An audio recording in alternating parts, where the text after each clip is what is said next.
네, 안녕하세요. 어제 2008년도 시네마테크 친구 영화제가 버스터 피튼의 셜록 주니어라는 작품을 시작을 해서 개막을 했습니다. 그리고 오늘 이제 공식적으로는 첫 번째 행사가 시작이 됩니다. 이번 그 시네마테크 친구들 영화제에는 영화 감독분들, 배우분들, 그리고 평론가분들이 참여해서 영화를 선택하고 또 그 사람들의 작품을 중심으로 해서 이야기를 진행하는 그런 시간들을 갖고 있습니다. 오늘이 첫 번째 시간이고요. 잘 아시다시피 정성일 영화평론가님이 선택한 작품을 물어보셨습니다. 원래 이 작품만 선택했었던 것은 아니고 문태일만의 영화도 있었는데 그 영화도 워낙 좋아하는 영화이기도 하지만 지난해 부천 판타스틱 영화제에서 문태일만 해보자 했었기 때문에 그럼 좀 덜 소비가 좀 덜 됐던 작품을 하는 게 좀 좋겠다라는 생각 때문에 또 연락을 하다 보니까 이 작품이 됐습니다. 이 작품에 대한 이야기를 상영 후에 늘 이렇게 관객들과 함께 정성일 영화평론가님과 같이 이야기를 하는 시간을 갖는 게 저의 소망 중에 하나인데 늘 언제나 상영 전에 얘기를 하자고 얘기를 하셔서 어제는 또 작년과 마찬가지로 이렇게 됐습니다. 어쨌든 이 영화와 관련해서 왜 이 작품을 함께 관객들과 같이 보고 싶어 하셨는지 이야기를 듣는 시간을 갖도록 하겠습니다. 정성일 선생님을 소개해드리겠습니다.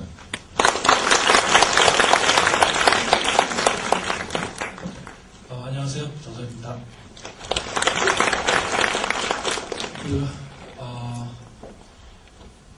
일단 이 행사에 맨 처음에 소개되어서 너무 생각을 하고요. 그 다음에 제가 올해 감독이 되었으면 꼭 끝나고 난 다음에 집유를 하려고 했는데 제가 실패했기 때문에 올해에도 이렇게 영화를 소개하는 것으로 만족하기로 했습니다. 사실은 저는 이미 여기 여러분들이 오셨으니까 드리는 얘기인데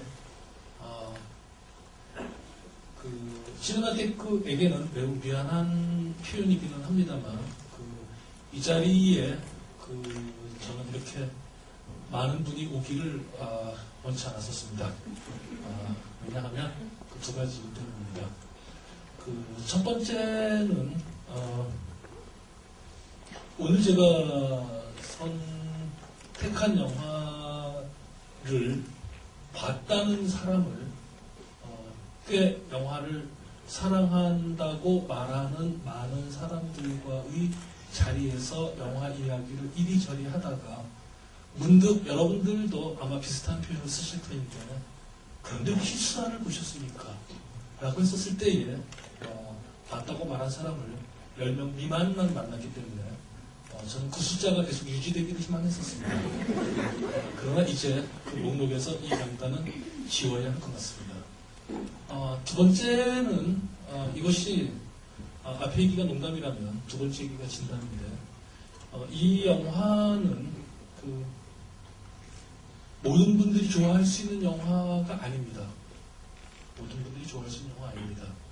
이를테면 이 자리에 오신 분들은 모두 영화의 친구들이고 영화를 사랑하기 때문에 또 여러분들께서 시네마테크를 사랑하고 이 자리에 온 것이라고 생각합니다. 이를테면 우리들이 영화에 대해서 이야기할 때 이런 영화들 얘기할 때가 있습니다. 이를테면 오소네지의 신게임, 장르 노르의 게임의 규칙, 오지아스 지로의 동경 이야기, 존 포드의 역마차, 에이젠슈테인의 전화부터 행진. 이런 영화들을 얘기할 때는 사실 인간된 도리로서 한 번쯤 봐줘야 되는 교양이라고 생각합니다. 그래서 이런 영화들이라면 당연히 봐야 된다고 생각합니다.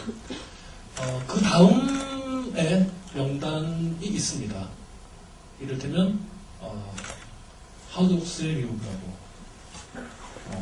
로셀리니의 이탈리아 여행, 고다르의 네모텔레라, 타코스키의 거울. 이런 명단은 누구나 사랑하는 명단입니다. 이건 특별히 어떤 사람들은 좋아하고 어떤 사람은 싫어할 리가 없죠. 누구나 다 사랑하는 영화의 명단입니다.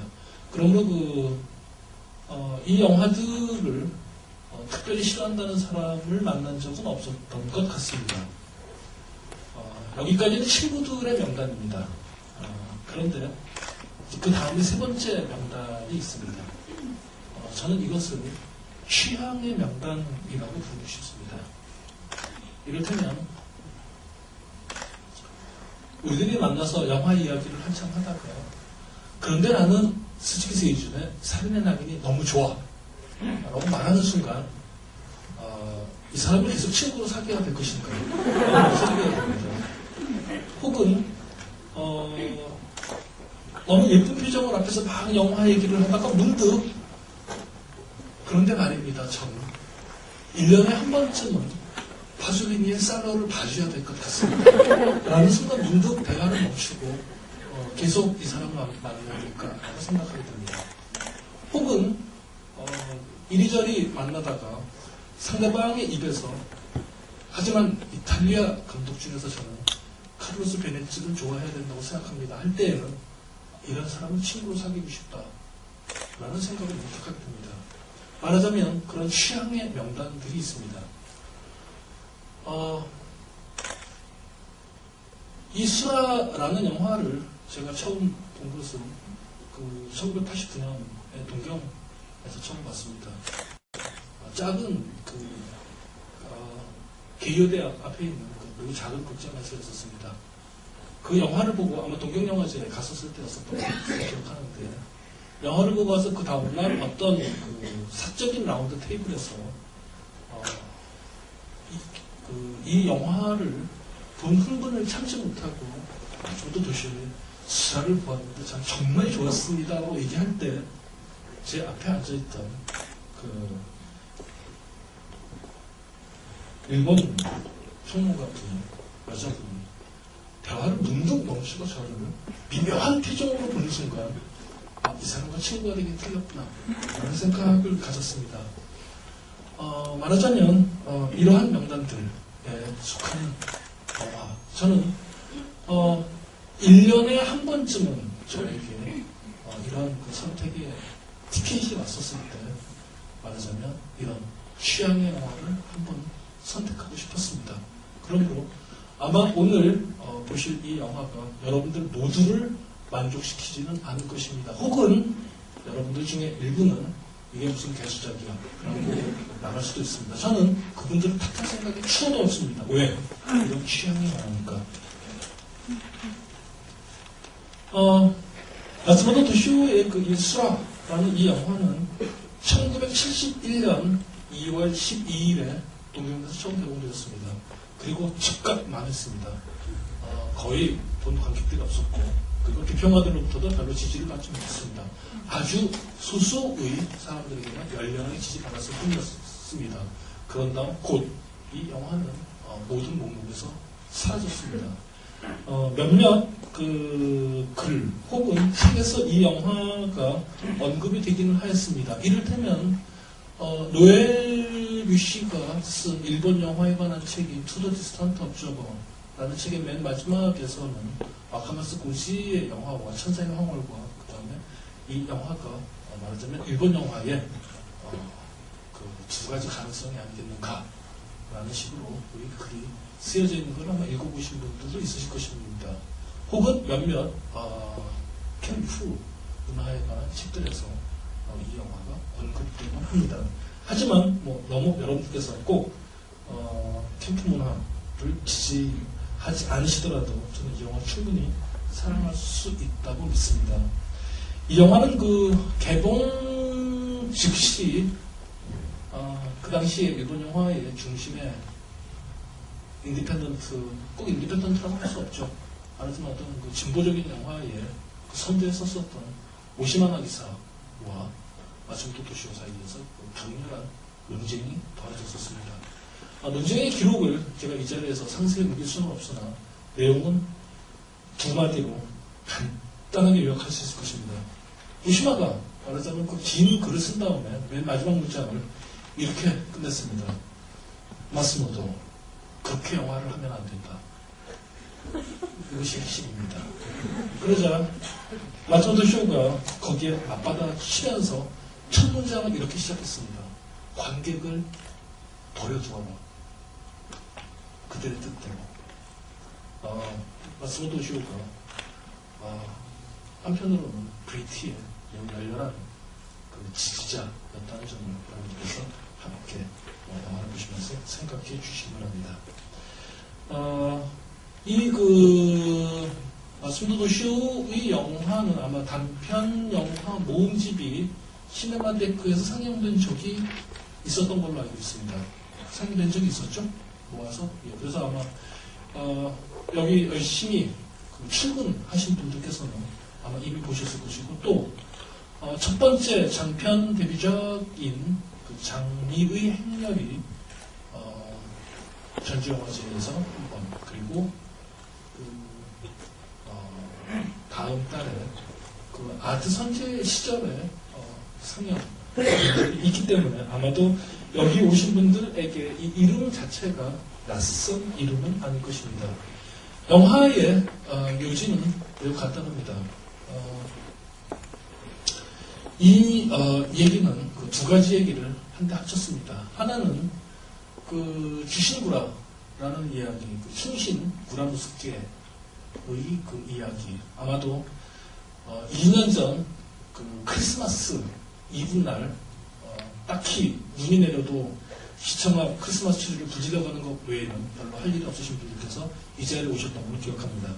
그리고 그분들께서 미조치 겐지의 2부작 주신구라 이야기를 보셨을 것입니다. 주군을 모시던 충신들이 그 주군이 이러저러한 음모에 빠져서 그리고 할복으로 중앙 정도의 그 명을 따르게 되고, 그리고 그 집안이 흥비박산이 나자 여기에 대해서 복수를 해야 돼 라고 40명의 충신들이 몇 년 동안 그 초야에 붙여서 복수의 칼날을 갈다가 이제 마침내 복수를 위해서 그 충신들이 모두 모여서 일제히 그 복수하러 간다는 일본 사람이라면 누구나 다 알고 있는, 그리고 1월 1일만 되면 꼭 그 일본 텔레비전 방송국 어디선가 방영이 된다는 잘 알려진 이야기, 주신구라 이야기와 그 이야기의 절반과, 그 다음에 또 하나는 그 노카이도 유츠야 괴담이라고 재작년 세네프 영화제에서 그 노카이도 유츠야 괴담이라고 하고 한자로는 그 동해도 사숙괴담이라고 알려진 그 괴담 얘기가 있습니다. 얘기는 뭐 엉망관한 이야기입니다만, 한 남자, 한 그 거린 사무라이가 여차저차한 사연으로 한 여자와 살림을 차렸다가 살림 차린 것까지 좋으나 또 한 그 돈 많은 즉 그 딸의 유혹에 넘어가 그 여자와 결혼하려고 온갖 그 이런저런 음모를 만들다가 결국 자기랑 같이 살던 정일자를 완전히 끝장내고 세장가를 가나 이 한 맺힌 여자가 돌아와 복수한다 라는 그 괴담 이야기입니다. 두 가지 얘기를 한데 뒤섞으면 이런 식의 얘기가 가능할 것입니다. 49명의 충신이 있어서 다 복수를 하러 가지는 아마 않았을 겁니다. 한 명쯤 딴 생각이 있었던 사람이 있을 것입니다. 이 친구가 여차저차 떠돌다가 한 여자를 만나 살림을 차렸더니 그 살림을 차려서 여차저차 살다가 이 남자에게 한 부잣집 딸이 눈길을 주고 하여서 이러저런 사연이 벌어진다는 얘기로 한데 합칠 수도 있을 것입니다. 이렇게 한데 합친 이야기가 도시오의 수락 한참 이후 물론 또 한 번 영화로 만들어졌습니다. 아마도 보신 분들이 있으실 터인데 그 스카사쿠 김치가 찍은 도카이도 유치야 괴담 번외편이라는 제목으로 완전히 어떤 그 상업 영화의 베이스로 웰메이드하게 그 만들어진 영화 있습니다. 이 영화를 아마 보신 분들도 있으실 것입니다. 그러나 여기까지 제가 설명을 드렸지만, 그러나 여러분들께서 오늘 보시는 수라를 보시면, 그런데 좀 전에 이 사람이 나와서 설명한 그 영화 맞아? 라는 방식으로 이야기가 전개될 것이니 이 이야기를 여러분들은 전혀 염두에 두지 마시고 영화를 보시면 됩니다. 이 영화의 그 첫 장면은 칼라로 시작하지만 곧 여러분들은 먹물을 부어놓은 듯한 흑백 화면의 세계에 초대될 것이고, 그리고 방장면이 한없이 이어질 것입니다. 거의 그 나이트메시안 가지고 끊임없이 밤이 이어지는 듯한 화면을 보시게 될 겁니다. 많은 사람들이 저와 같이 그날 극장에서 영화를 봤던 많은 사람들이 잠들었고, 많은 사람들이 나갔습니다. 그리고 몇몇은 영화가 끝나자 기꺼이 일어나서 깃박수를 보내면서 소리소리 지르고 내일도 또 올 거야 라고 친구한테 다짐하면서 나갔습니다. 여러분들이 어떤 선택을 하실지는 여러분들의 선택입니다. 한 가지 더 영화를 보시기 전에 염두에 두시면서 보시면 약간의 도움, 그러나 꼭 염두에 두실 필요는 없는 거예요. 이 영화가 만들어진 그 특별한 시기에 관한 이야기입니다. 일본 1970년대, 60년대 근현대사를 잘 알고 계신 분들은 너무 잘 알고 있는 얘기이기는 합니다만, 마스모토는 정치에 관심이 많았던 사람입니다. 혹은 그 당시에 정치에 관심이 없었던 사람이라면 아마 거의 없었을 것입니다.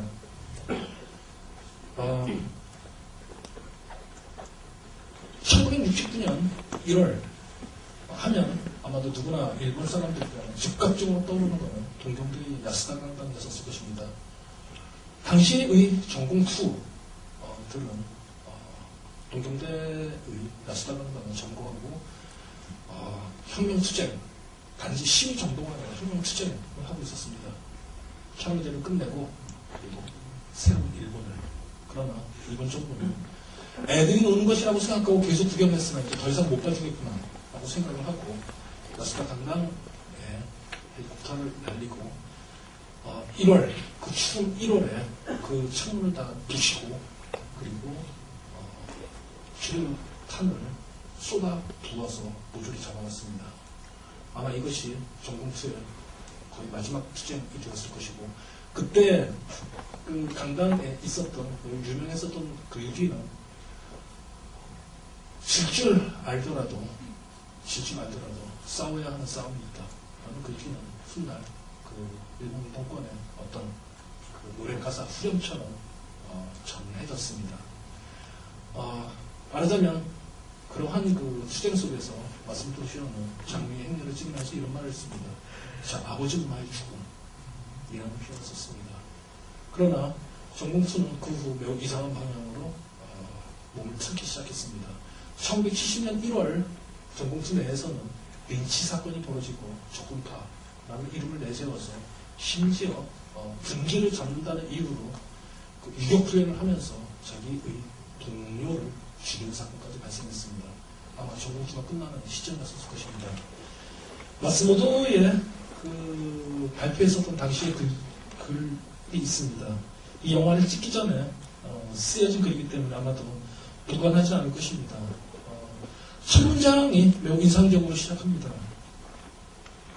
가감 삭제 없이 옮기면 이렇게 시작합니다. 아 씨발, 이게 뭔가, 도대체 혁명이야. 당신들의 투쟁이 무슨 의미가 있는가. 그리고 마지막 문장이 이렇게 끝납니다. 각자 투쟁하자. 말하자면 여기에는 이제 공동체의 환상을 포기하자라는 선언이 있습니다. 수라는 제목 말 그대로 아수라장, 그 수라입니다. 불교에서 죽은 자가 저승에 가기 전에, 끝내 이승에서 저승으로 떠나기 전에 버티고자 했었던, 말하자면 그러한 장소, 수라, 거기에 머무는 것과 같은 상태. 자, 이것이 마스모토 시오가 이 영화를 찍었을 때의 심정이었을 것입니다. 말하자면 훗날 그의 글을 따르면 마치 자살하는 심정으로 이 영화를 찍었다라고 말을 했습니다. 제가 서두에 취향의 영화라는 말씀을 드렸습니다. 자, 저는 영화를 사랑하는 사람들을 친구라고 부르고 싶습니다. 하지만 그 다음에, 그런데 같은 취향의 영화를 좋아하는 사람들은 그보다 약간 한 등급 더 올려서 동지들이라고 부르고 싶습니다. 이를테면 만약에 장르의 예를 들자면 2시간 40분 동안 딱 3번 카메라가 움직이는 왕빙의 중국 여행의 연대기를 본 다음 이 영화가 기꺼이 걸작이야 라고 이야기하는 사람들은 저 동지들이라고 부르고 싶어집니다.